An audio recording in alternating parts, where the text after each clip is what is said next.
Hi friends, welcome to Somu competitive guidance. ఈరోజు మరొక important current affairs update తోటి మేము ముందుకు రావడం జరిగిందనమాట అండి. ఆ అప్డేట్ ఏంటని మనం చూసినట్లయితే కొత్త రైల్వే జోన్కు సంబంధించినటువంటి వివరాలు మీకు ఇవ్వడం జరుగుతుందన్నమాట.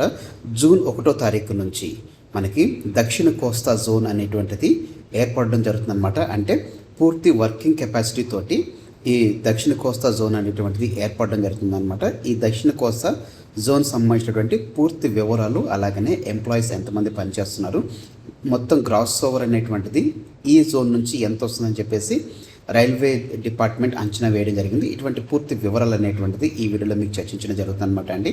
సో ఈ కొత్తగా ఏర్పడినటువంటి రైల్వే జోన్ వచ్చేసి మనం చూసినట్లయితే కనుక దక్షిణ కోస్తా జోన్ అనమాట అండి. ఈ దక్షిణ కోస్తా జోన్ జూన్ 1 నుంచి అంటే మరొక 3 రోజుల్లో ఇది టోటల్గా వర్కింగ్లోకి వచ్చేటువంటి ఆర్డర్లు ఉందన్నమాట అండి. సో దీనికి సంబంధించినటువంటి డీటెయిల్స్ అనేటువంటిది మనం ఫస్ట్ ఆఫ్ ఆల్ చూద్దాం అనమాట అండి.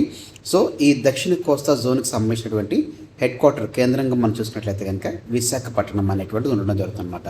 విశాఖపట్నం అనేటువంటిది దక్షిణ కోస్తా జోన్ యొక్క హెడ్ క్వార్టర్గా కేంద్రంగా ఉండడం జరుగుతుంది అనమాట అండి.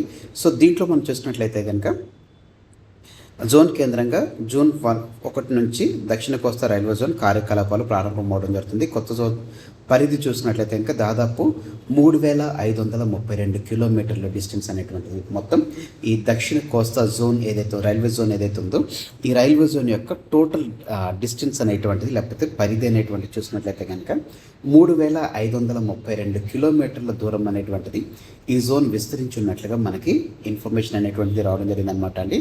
అయితే ఈ జోన్లో ఉన్నటువంటి డివిజన్లు మనం చూసినట్లయితే కనుక మొత్తం విజయవాడ, గుంటూరు, గుంతకల్లు, వైజాగ్ అనేటువంటి ఈ 4 డివిజన్లు అనేటువంటిది ఉండడం జరుగుతుంది అనమాట అండి. ఈ 4 డివిజన్లో మనం చూసుకున్నట్లయితే కనుక 385 స్టేషన్లు అనేటువంటిది ఉండడం జరుగుతుంది అనమాట అండి. ఈ 385 స్టేషన్లు 4 డివిజన్లో మొత్తం 62,000 మంది సిబ్బంది అనేటువంటి వారు పనిచేస్తున్నట్లుగా తెలపడం జరిగింది.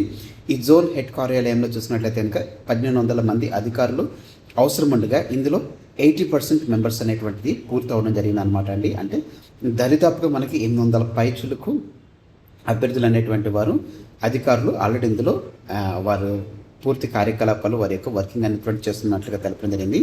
ఈ జోన్ నుంచి చూసినట్లయితే కనుక ఏటా సరుకు రవాణా, అదే రకంగా ప్రయాణికుల ద్వారా చూసినట్లయితే 15,000 కోట్ల రూపాయలు అనేటువంటిది ఆదాయం వస్తుందని చెప్పేసి రైల్వే డిపార్ట్మెంట్ అనేటువంటిది అంచనా వేయడం జరిగింది అనమాట అండి. సో ఈ రకంగా మనం చూసినట్లయితే కనుక కొత్తగా ఏర్పడినటువంటి ఈ దక్షిణ కోస్తా రైల్వే జోన్ ఏదైతే ఉందో ఇందులో 3532 కిలోమీటర్ల దూరం అనేటువంటిది ఈ జోన్ పరిధి అనేటువంటిది ఉండడం జరుగుతుంది అనమాట. ఇందులో మొత్తం 4 డివిజన్లు ఉంటాయి. విజయవాడ, గుంటూరు, గుంతకల్లు, వైజాగ్ డివిజన్లు ఉంటాయి. ఇందులో 385 స్టేషన్లు, 62,000 మంది సిబ్బంది పనిచేస్తారు. జోన్ హెడ్ కార్యాలయంలో 1,200 మంది అధికారులు పనిచేస్తారు. అయితే ఇప్పుడు ప్రస్తుతానికి 80% మెంబర్స్ అనేటువంటి వారు పనిచేస్తున్నట్లుగా తెలపడం జరిగింది అనమాట అండి. ఈ జోన్లో చూసినట్లయితే కనుక సరుకు రవాణా కానీ లేకపోతే ప్రయాణికుల ద్వారా కానీ ఏటా 15,000 కోట్ల రూపాయలు ఆదాయం వస్తుందని చెప్పేసి అంచనా వేయడం జరిగిందనమాట అండి. ఈ జోన్ యొక్క కేంద్రం చూసుకున్నట్లయితే కనుక విశాఖపట్నం అనమాట అండి. సో కొత్త రైల్వే జోన్ వచ్చేసి మనకి దానికి సంబంధించిన డీటెయిల్స్ అనేటువంటి దక్షిణ కోస్తా రైల్వే జోన్ విశాఖపట్నం కేంద్రంగా ఉండడం జరిగింది. సో ఇందులో మనం చూసుకున్నట్లయితే కనుక 3,532 కిలోమీటర్ల దూరం విజయవాడ, గుంటూరు, గుంతకలు, వైజాగ్ డివిజన్ అనేటువంటిది ఉండడం జరుగుతుంది అనమాట అండి. అయితే మీకు ఒక క్వశ్చన్ అనేటువంటిది ఈ వీడియోలో మీకు అడగడం జరుగుతుంది అనమాట అండి. అదేంటంటే ఇప్పటి వరకు మొత్తం ఎన్ని జోన్స్ అనేటువంటిది ఉన్నాయి, ఎన్ని జోన్స్ అనేటువంటివి ఉన్నాయి అనేటువంటిది మీరు కింద కామెంట్ సెక్షన్లో కామెంట్ అనేటువంటిది చేయండి.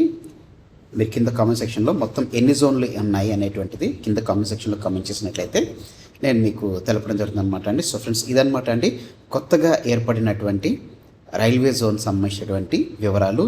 హోప్ ఈ వీడియో అనేటువంటిది మీకు నచ్చింది అనుకుంటున్నాను. ఇటువంటి మరిన్ని అప్డేట్స్ మీకు కావాలనుకున్నట్లయితే కనుక మీరు తప్పకుండా మన సోము కాంపిటేటివ్ గైడెన్స్ అనేటువంటి యూట్యూబ్ ఛానల్ మీరు సబ్స్క్రైబ్ చేసుకున్నట్లయితే కనుక ఇటువంటి రెగ్యులర్ అప్డేట్స్ అనేటువంటిది మీకు పొందించడం జరుగుతుంది అనమాట అండి. అలాగనే మన ఛానల్ని మీరు ఇంకా సబ్స్క్రైబ్ చేసుకోకపోతే వెంటనే సబ్స్క్రైబ్ చేసుకోండి. తద్వారా ఇటువంటి రెగ్యులర్ అప్డేట్స్ అంటే మెయిన్ ఎగ్జామ్ ఓరియంటెడ్ టాపిక్స్ అన్ని మీకు కవర్ చేస్తూ వీడియోస్ అనేటువంటి మీకు పొందుపరుస్తాను. కాబట్టి మీకు ఎగ్జామ్ పాయింట్ ఆఫ్ వ్యూలో ఎంతగానో ఉపయోగపడడం జరుగుతుంది. Thanks for watching the video. Have a nice day. All the best for exams. Bye.